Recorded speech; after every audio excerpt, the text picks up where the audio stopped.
தென் தமிழகத்தோட king makers அப்படின்னு சொல்லக்கூடிய பிஏகேஎஸ் குடும்பத்துடைய அரசியல் செல்வாக்கு பத்தி இந்த வீடியோல நாம தெரிஞ்சுக்க போறோம். ஃபுல்லா பாருங்க.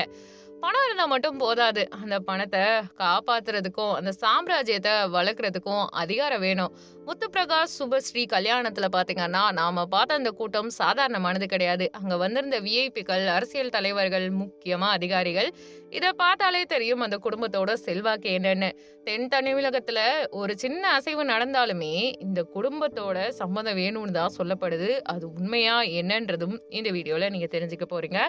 இன்னைக்கு நம்ம வீடியோல பிஏகேஎஸ் அதே மாதிரி தென் தமிழக பிசினஸ் ஜாம்பவான்களுடைய சைலண்ட் அரசியல் செல்வாக்க பத்தி தான் பார்க்க போறோம். பணம் பத்தும் செய்யும், பணம் இல்லாதவன் பிணம், பணம் பாதாளம் வரை பாயும். இது ஜென்ரலாவே இந்த பிசினஸ் அது சார்ந்தவங்களுக்கு பொருந்தும். அவங்க நினைச்சா நம்ம சுத்தி இருக்க இடத்துல எதை வேணாலும் மாத்தலாம், எதை வேணாலும் திருத்தலாம், எதை வேணாலும் உருவாக்கலாம், எதை வேணாலும் அழிக்கலாம்.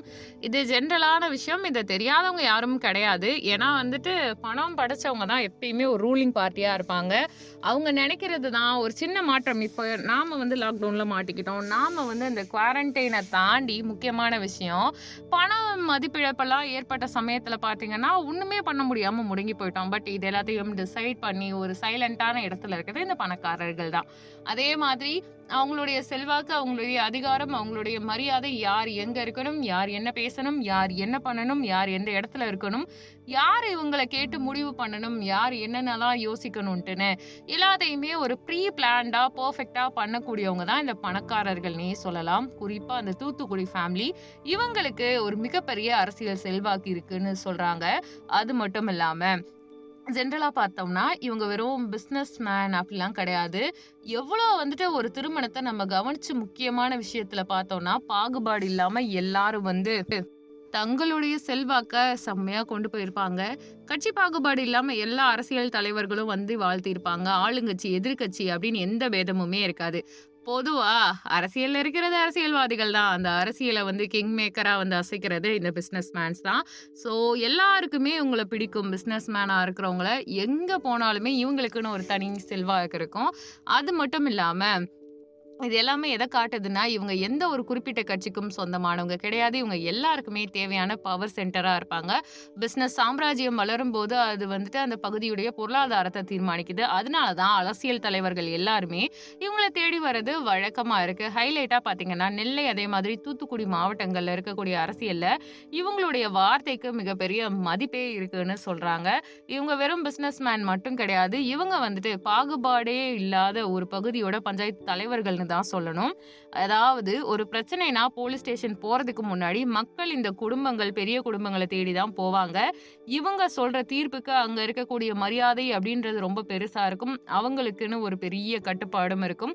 அந்த அளவுக்கு மக்கள் மத்தியில இவங்களுக்குன்னு ஒரு பெரிய பெயரும் இருக்கு.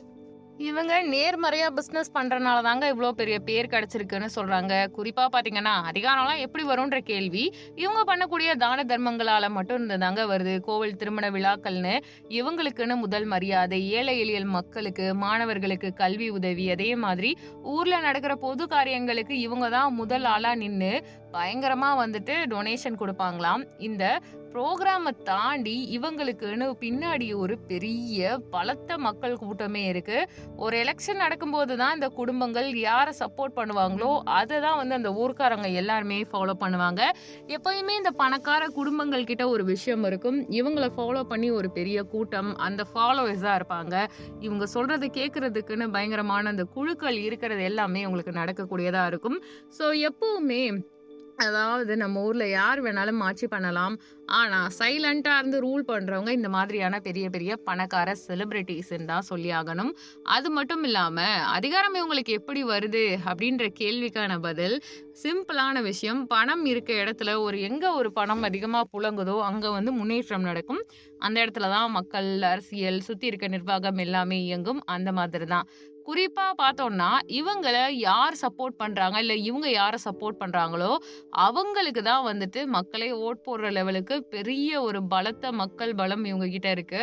ஒரு எலெக்ஷன் நடக்கும்போது இந்த குடும்பங்கள் யார சப்போர்ட் பண்ணுதோ, அத பொறுத்து தான் ஜெயிக்கிற வாய்ப்பு அதிகம்னு சொல்லப்படுறது கூட இதுக்கு ஒரு பெரிய காரணமா இருக்கு.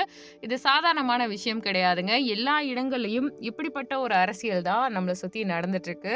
ஸோ பணக்காரர்களின் கையில் மோஸ்ட்லி வந்துட்டு இந்த அரசியல்ல இருந்து முடிவெடுக்கும் எல்லா விஷயங்களும் அமையுதுங்க. இப்போ இருக்கக்கூடிய யங் ஜெனரேஷன் பிசினஸ் மேக்னட்ஸ், குறிப்பா முத்துப்பிரகாஷ் மாதிரியான ஆட்களை நேரடியா அரசியலுக்கு வருவாங்களான்னா அப்படின்ற ஒரு கேள்வி இப்ப எல்லார் மனசுலயும் இருக்கு. இப்போதைக்கு இவங்க பிசினஸ்ல கவனம் செலுத்தினாலுமே எதிர்காலத்துல இவங்க ஒரு மிகப்பெரிய அரசியல் சக்தியா உருவெடுக்கிறதுக்கு வாய்ப்பு நிறையவே இருக்குன்னு சொல்றாங்க. ஏன்னா இவங்க கிட்ட பணம் இருக்கு, மக்கள் பலம் இருக்கு. அதை விட முக்கியமா அந்த ஊர் மண்ணோட நாடி துடிப்பு இவங்களுக்கு நல்லாவே தெரியும். ஜென்ரலா ஒண்ணும் கிடையாதுங்க. பெரிய பெரிய பணக்காரர்கள் ஏழை எளிய மாணவர்களுக்கு உதவி பண்ணுவாங்க. மதம் சார்ந்த கோவில்களுக்கு கொடை கொடுப்பாங்க. திருமணங்களுக்கு போயிட்டு உதவி செய்வாங்க. இந்த மாதிரி பண்றதுனால எப்பவுமே அவங்க எங்க போனாலுமே முதல் மரியாதை, அந்த ரெகக்னேஷன், அந்த மரியாதைன்ற ஒரு விஷயம் எப்பவுமே கிடைக்கும். நம்ம நிறைய இந்த 90s எரா படங்கள்ல பார்த்தாலே நமக்கு தெரியுது இல்லையா? ஏன் வந்து ஒரு செலிபிரிட்டியை தாண்டி இந்த மாதிரி பிசினஸ் மேன்ஸ்க்கு மதிப்பு இருக்குன்னா, அவங்க அந்த சாதியம் சார்ந்த ஒரு மீட்டரா இருக்கட்டும், இல்ல கல்வியில உதவி செய்யறதா இருக்கட்டும், இல்லைன்னா ஒரு குறிப்பிட்ட சமயத்தை சப்போர்ட் பண்றதா இருக்கட்டும், அப்படியும் இல்லைன்னா அந்த ஊரில் இருக்கிறவங்களுக்கு ஏதோ ஒரு பிரச்சனைனா சப்போர்ட் பண்றது, அவங்களுக்கான அந்த சொல்யூஷன் வழங்குறதுன்னு நிறைய சைலண்டான விஷயங்கள் பண்ணுவாங்க. அந்த ஒரு விஷயம் தான் வந்துட்டு எப்பவுமே மக்களை அவங்க ஈர்க்க வைக்கிற மாதிரியும், அவங்கள சார்ந்து இருக்க வைக்கிற மாதிரியும், அவங்க சொன்னா கேட்கிற மாதிரியான ஒரு சூழ்நிலையை உருவாக்கும். அதை எல்லா கட்சிக்காரவங்களும் யூஸ் பண்ணிக்கலாம். ஸோ அதனாலதான் மோஸ்ட்லி பிசினஸ் பீப்புளை நம்பி அரசியல்வாதிகள் இருக்காங்கங்க. நாம பெருசா நிறைய அரசியல்ல பாத்தீங்கன்னா, அரசியல்வாதிகளை விமர்சனம் பண்றோம். சினிமா நடிகர்கள, ஸ்போர்ட்ஸ் பிளேயர்ஸ, டான்சர்ஸ, ஈவென்ட் பண்றவங்க, மியூசிஷியன்ஸ்ன்னு இவங்களுக்குள்ளேயே ஒளிஞ்சிருக்கும். இவங்க சார்ந்த அரசியல், இவங்க சொன்னா என்ன நடக்குது, சுத்தி இதனால என்ன பிரச்சனை, அவங்க என்ன ட்ரெஸ் போட்டிருக்காங்க, யார் கூட உறவுல இருக்காங்க, அப்படியே பேசிட்டு இருக்கோம். ஆனா என்னன்னா, அந்த காலத்துல இருந்து இப்ப வரைக்கும் அந்த பிசினஸ் பண்ணக்கூடியவங்களுக்குன்னு இருக்கக்கூடிய ஆளுமை அப்படின்றது தான் நிறைய பேரை இயக்குது.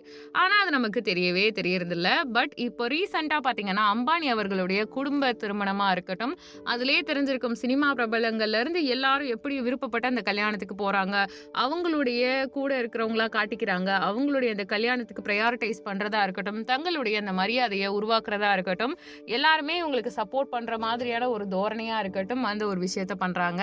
பணம் அதிகமா இருந்துச்சுன்னா உருவம் அப்படின்றது பிரச்சனையாவே இருக்காது. பணம் அதிகமா இருந்துச்சுன்னா வந்துட்டு அவங்களுடைய உடல் நலம் அது இதுன்னு கூட இல்லைங்க, ஒரு ஆளுமை, அந்த பவரை வச்சுதான் மக்கள் அவங்கள எடை போடுவாங்க. ஸோ எப்பவுமே பணம் படைத்தவர்களுக்கு நம்ம உலகத்துல மதிப்பு இருக்கு. அதுலயும் சிலர் மக்களுக்கு உதவி பண்ணிட்டு, கல்விக்கு உதவி பண்ணிட்டு, நிறைய நல்ல விஷயங்களை பண்ணிட்டு, மற்றவங்க முன்னேறணும்னு சொல்லிட்டும் தங்களுக்குன்னு ஒரு மரியாதையை உருவாக்கியிருக்காங்க. சிலர் வந்துட்டு இந்த நெகட்டிவ் பிஆர்ஸ் பண்றது, இல்லைன்னா மற்றவங்களை நெகட்டிவா போர்ட்ரே பண்றதுன்னு சில விஷயங்கள் பண்றாங்க. சிலர் ஜாதிய சப்போர்ட்டும் கொண்டு வராங்க. சிலர் அரசியல் சார்ந்த நிறைய விளையாட்டுகளும் விளையாண்டுட்டு இருக்காங்க. இது ஒரு பக்கம். இன்னும் சிலர் நல்லா இருக்கட்டும், மக்கள் எப்பயும் ஹாப்பியா இருக்கட்டும், நம்மளை சுத்தி இருக்கவங்களுக்கு நேர்மையான முறையில நம்மளுடைய தொழில் மூலமா என்னென்னலாம் கொடுக்கலாம் அப்படின்ற மாதிரியும் கொண்டு போயிட்டு இருக்காங்க. உங்களோட கருத்து இதுல என்ன அப்படின்றத கமெண்ட் பண்ணுங்க. நம்ம சேனலை லைக் பண்ணுங்க, ஷேர் பண்ணுங்க, சப்ஸ்கிரைப் பண்ணுங்க. தேங்க்யூ.